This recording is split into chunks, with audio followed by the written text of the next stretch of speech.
அஸ்ஸலாமு அலைக்கும். அஸ்ஸலாமு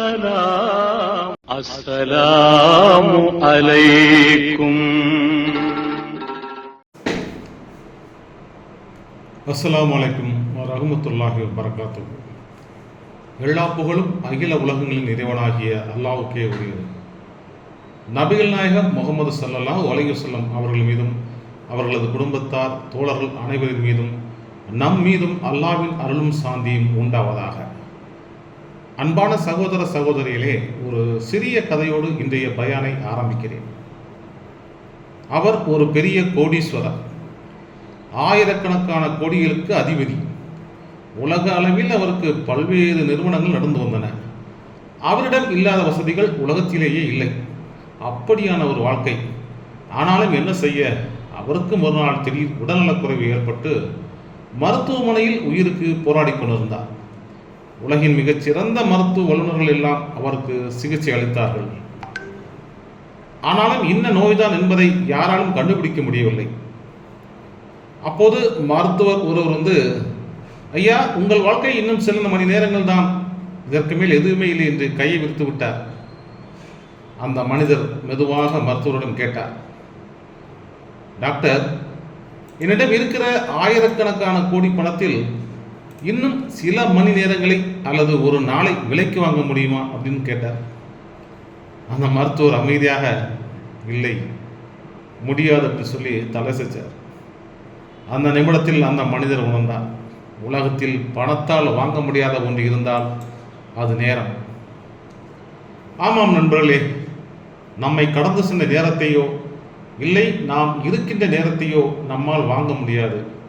போனது தான். நாமும் அந்த பணக்காரரை போலவே வாழ்ந்து கொண்டிருக்கிறோமோ என்று ஒரு நிமிடம் சிந்தித்து பாருங்கள்.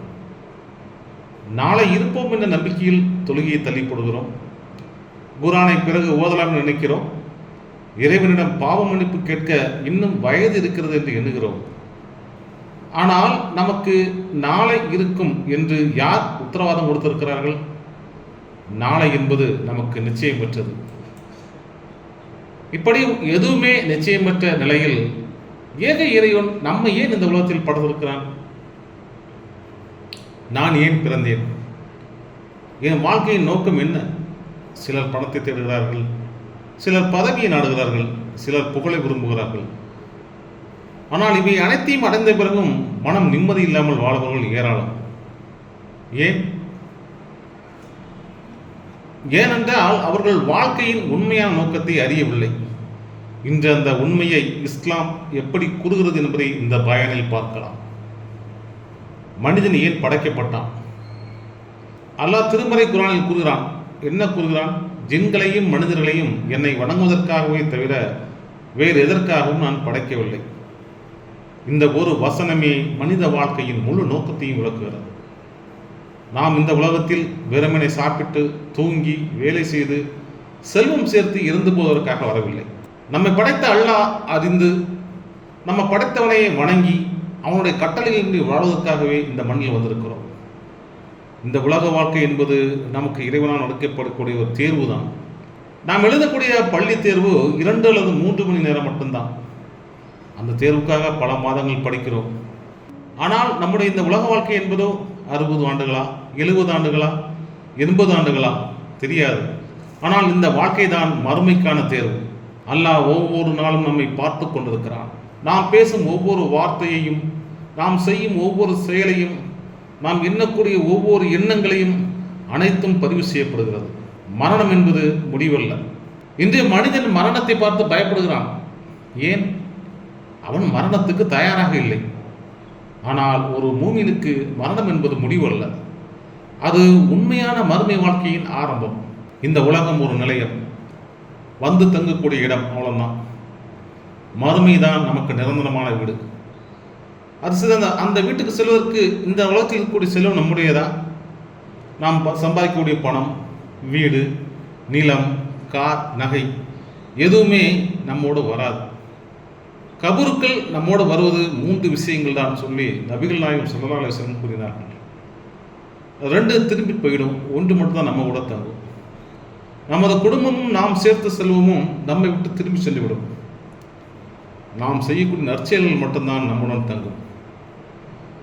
இந்த நற்செயல்கள் என்னென்ன பார்க்கலாம்.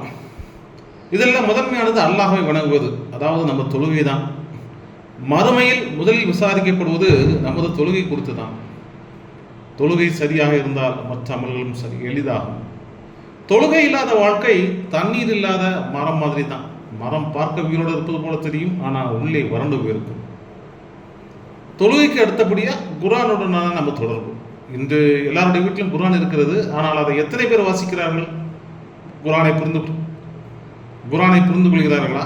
குர்ஆன் காட்டிய நெறிமுறைகளை வாழ்க்கையில் செயல்படுத்துகிறார்களா? குர்ஆனின் ஒவ்வொரு வசனமும் மனிதனை மாற்றக்கூடிய சக்தி கொண்டது. ஆனால் எத்தனை பேர் அதை பின்பற்றுகிறார்கள் என்பதுதான் இன்றைய கேள்வி. அடுத்தது நம்ம பெற்றோர்களை பாதுகாப்பது. இது ஒரு நல்ல விஷயம்தான். ஆனால் இன்று பலர் பெற்றோர்களை முதியோர் இல்லங்களில் விட்டு விடுகிறார்கள். இஸ்லாம் என்ன சொல்கிறது தெரியுமா? பெரியவர்களை, அதாவது பெற்றோர்களை பார்த்து என்று கூட சொல்லாதீர்கள். அவர்களுக்காக துவா செய்யுங்கள், அவர்களை மரியாதை செய்யுங்கள். அவர்களின் மகிழ்ச்சியில் தான் அல்லாஹ்வின் மகிழ்ச்சி இருக்கிறதுன்னு சொல்கிறான். அடுத்ததாக நம்மிடம் இருக்க வேண்டியது நல்ல குணநலன்கள். நபிகள் நாயகம் ஸல்லல்லாஹு அலைஹி வஸல்லம் கூறினார்கள், நல்ல குணநலனே ஒரு மூமினின் மிகப்பெரிய செல்வம். உண்மையை பேசுங்கள், வாக்குறுதியை காப்பாற்றுங்கள், அடுத்தவருக்கு உதவுங்கள், மன்னியுங்கள். இவை எல்லாமே சொர்க்கத்திற்கு செல்லக்கூடிய பாதைகள் தான். அடுத்ததாக துவா. ஆம், மனிதர்கள் கதவை மூடலாம், ஆனால் அல்லாஹ்வின் கதவு ஒருபோதும் மூடப்படாது. அந்த கதவை தட்டும் ஒரு திறவுகோல் தான் நம்முடைய துவா. நீங்கள் நல்ல இரவிலே தகஜ் நேரத்திலே கண்ணீருடன் கேளுங்கள், அல்லாஹ்விடம் கேளுங்கள். அவன் கேட்கிறான், பதிலளிக்கிறான். சில நேரங்களில் உடனே செயல்படுத்துகிறான், சில நேரங்களில் தாமதமாக செயல்படுத்துகிறான், சில நேரங்களில் நாம் கேட்டதை விட சிறந்ததை தருகிறான். இந்த உலகம் நிரந்தரமல்ல. ஒரு நாள் நமது பெயரும் செய்தித்தாளில் வரும், இன்னால் இல்லாஹி என்று கூறி. அதன் பிறகு நம்மை பற்றி மக்கள் சில நாட்கள் பேசுவார்கள், பிறகு மறந்து விடுவார்கள். ஆனால் அல்லாஹ்வின் முன் நமது கணக்கு அப்போதுதான் ஆரம்பமாகும். அந்த கணக்குக்காக இன்றைய நாம் செய்ய வேண்டியது என்ன? இன்றைய தௌபா செய்யுங்கள், தொழுகை நிலைநிறுத்துங்கள், குர்ஆனை தினமும் வாசியுங்கள், ஹலாலான உணவை சம்பாதியுங்கள், பெற்றோர்களை மகிழ்வுங்கள், அடுத்தவர்களுக்கு உதவுங்கள், அல்லாஹ்வை அதிகமாக நினைவு கூறுங்கள். அன்புக்குரிய சகோதர சகோதரிகளே, இந்த உலக வாழ்க்கை மிக குறுகியது. இன்று நமக்கு இருக்கும் வாய்ப்பு நாளை இருக்குமா என்று யாருக்கும் தெரியாது. எனவே இப்போதே அல்லாஹ்வின் பக்கம் திரும்புவோம். அவன் கருணையாளன், மன்னிப்பவன். நாம் உண்மையாக மனம் திருந்தினால் நமது பாவங்கள் அனைத்தையும் மன்னிக்கக்கூடியவன் அவன்.